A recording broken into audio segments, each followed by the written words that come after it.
so if you don't know, the double L's in Spanish and the Y's are pronounced the exact same. The double L is pronounced like Y.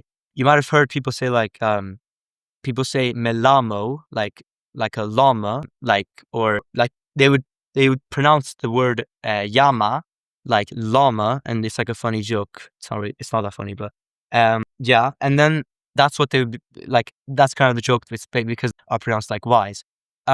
So different accents pronounce the double L's and the Y's differently. So the neutral accent, which is kind of a fallacy because there aren't many, there's no such thing as a neutral accent, but most people just pronounce it like y. So yo, right? Or if I want to say the verb to arrive is llegar, I like to say llegar, and so I like to pronounce the double L's and the Y's like j.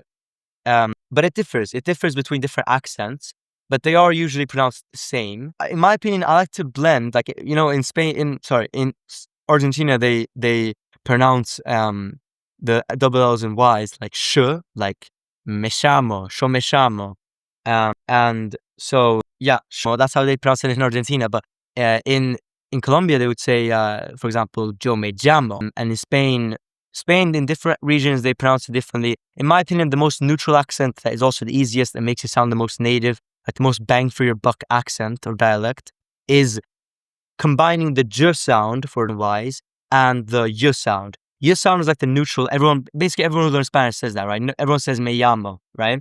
But most people say most people don't really know that there's other ways to say that, and so it just makes you that much more distinct if you do. And so in my opinion, the best accent, the most bang for your buck accent is, when it comes to pronouncing double L's and Y's, is to combine both y sounds and j sounds.